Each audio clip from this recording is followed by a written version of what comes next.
This is lesson 5.2. It's concerning parallelograms. In the first lesson, we looked at a few properties of polygons, specifically concerning their angles. But in this lesson, we're going to look at a specific type of a polygon called a parallelogram and the properties that it has. By definition, a parallelogram is a quadrilateral with both pairs of opposite sides parallel. So if you remember, a quadrilateral is any four-sided polygon. And so if we have the general polygons with shapes with the different sides, a quadrilateral specifically has four sides. And then a parallelogram is a specific type of quadrilateral where the opposite sides are parallel, which you can see in this image here. Remember, the arrows indicate parallel, and so this side AD is parallel to CB, and this side DC is parallel to AB. Okay. We'll talk about these diagonals in just a second. So the opposite sides are parallel to each other. That defines it as a parallelogram. If we have a parallelogram, there's a few properties that we know about it that we're going to work with in this lesson. These are the four main properties of parallelograms that we're going to look at for this lesson. First, it says that opposite sides are congruent. So when looking at a parallelogram, if we know we have a parallelogram rather, we know that the opposite sides are congruent to each other. Their measurements are the same, or their lengths are the same. The same is also for opposite angles. The opposite angles of a parallelogram are congruent, meaning they have the same measurement. Consecutive angles, angles that are on the same side of the parallelogram, are supplementary to each other, meaning they add up to 180 degrees. And then lastly, diagonals bisect each other, meaning the two diagonals that are crossing over in a parallelogram will cut each other in half, and the two halves of the diagonal are equal to each other or congruent to each other. Let's go back to that image on the previous slide. So to look at the properties here with this image, what we're saying is that the opposite sides are equal to each other. We know they're the same length. The opposite angles here are equal to each other. The consecutive angles, like here at A and D, would be supplementary to each other, adding up to 180 degrees. And then the diagonals, as you can see here, when they cross each other, they are going to cut each other in half. They bisect each other. So this side of this diagonal is congruent to this side, and this side of this diagonal is congruent to that side. They're the same measurements. The diagonals are not necessarily the same length. Okay? They could be, and that's a specific type of parallelogram that we'll look at later, but for a general parallelogram, the diagonals do not have to be the same length, but when they cross each other, they will bisect each other, cutting each other in half. So those are the properties of a parallelogram. Let's look at a couple of examples to see where we can use those properties. This is an example from your notes. It says find the values of x and y. So I first noticed that I have a parallelogram. I can see that from these arrows here indicating that opposite sides are parallel to each other. And I want to find the values of x and y. So here I have x plus 4, and here I have 12. Well, they're on opposite sides of the parallelogram. And if you remember, one of the properties of parallelograms is that the opposite sides are congruent to each other, means their measurements are the same. So if that's true, then we can set x plus 4 equal to 12. All right, so what you're doing here is you're trying to use the properties in order to set up some sort of equation that helps you solve for the variables or the unknown, whatever it is. So I've set x plus 4 equal to 12 minus 4. I get x equal to 8. And so that's how I found x, was opposite sides are equal to each other, or the measurements are equal to each other. To find y, I noticed that y is an angle here in this corner at A, and then I know that C has a degree of 65. So the property that I know about the angles is that opposite angles, like here A and C, are congruent to each other. So the measurement of A should be equal to the measurement of C.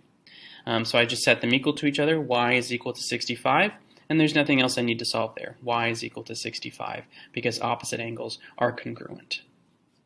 In this example, we're trying to find the measurement of angle B, and all we're told is that A is 51 degrees. Angle A is 51 degrees. And you don't see arrows here, so let's just assume that it's a parallelogram for this problem. We'll assume this is a parallelogram, and angle A is 51 degrees. Well, we're looking for angle B. Well, what's the relationship between angle A and angle B? They're on the same side of the parallelogram, so they're consecutive angles, okay? Right next to each other. They're consecutive angles. And so angle A is 51 degrees, Angle B we don't know. But I do know consecutive angles are supplementary, so the measurement of angle A plus the measure of angle B should be equal to 180 degrees. Angle A is 51, so I plug that in. And then I'm going to solve for the measurement of angle B. So I subtract 51, and I get the measure of angle B is equal to 129 degrees. And so then there again I use the property of, okay, the consecutive angles are supplementary, set up an equation, and I solved for my unknown. When going about solving these types of problems with parallelograms, there might be a few questions to consider or to ask yourself when approaching them, because they're all approached in a very similar way. First, do you have a parallelogram here? Do you know that this is a parallelogram? Because if you do know that, then you know that those four properties are in play, right? Opposite sides are congruent, opposite angles are congruent, consecutive angles are supplementary, and diagonals bisect each other. Okay? So you want to first make sure I have a parallelogram, because then you know that, okay, I might be using these properties. And then look at, what do I know about the sides, the angles, or the diagonals? Does it say anything about the sides or the angles, or are there diagonals shown? Because if there are, then you know kind of which property you're going to use. And that's the next question. Is there a property that's going to be helpful here? Right? If I know that if I'm looking at two sides that are opposite on a parallelogram, then I'll probably be using the property that says opposite sides are congruent. Okay? So identifying what do you have in your figure, maybe what do you not have, what are you looking for, is there a property that connects to that, and then what does the property actually say? How do I use that property to set up an equation? Okay? So those are just some questions to consider as you're going about solving these problems. Let's look at one more example that involves the diagonals, because we haven't looked at that yet, and we'll walk through that one together. All right, let's look at this example that involves a parallelogram and its diagonals. So the question says, find the value of u and v in the parallelogram. So I have these variables u and v in this parallelogram. And so, I have this parallelogram, it tells me it's a parallelogram, and so I know that those properties about their angles and their diagonals are going to come into play. And I notice that there are diagonals drawn here within the parallelogram, and that's what the measurements are given to me, right? This is giving me this side of the parallelogram, this is giving me this side, I have this side and this side of the parallelogram as well. And so I'm going to focus on the diagonals. And if you remember, the property of the parallelogram about their diagonals says that diagonals bisect each other. So that means when these diagonals are crossing each other, they're cutting each other in half. So this half of the parallelogram is the same measurement as this half. And the same thing for this half and this half. So that's how we're going to figure out what those variables are. Right, so we know that 2u plus 2 is the same length as the 5u minus 10, right? Because that's what it means for them to bisect each other. They're going to be the same length, or they're congruent to each other. So I set up this equation where those two halves of the diagonal are equal to each other. And then I can just solve for u. So I'll subtract 2u from the 5u. 2 is equal to 3u minus 10. I'll add the 10 over. 12 is equal to 3u. Divide by 3 on both sides, just solving for u here. And I get u is equal to 4. Right? So that's how I found u is equal to 4, right? The diagonals are congruent to each other because they're bisecting each other. So I just set their halves equal to each other. And I'll do the same for the other side here with 6 and v over 3. Right? So again, because those diagonals are bisecting each other, those two halves should be equal to each other. So v over 3 is equal to 6. So just solve for v times by 3 on both sides. V is equal to 18.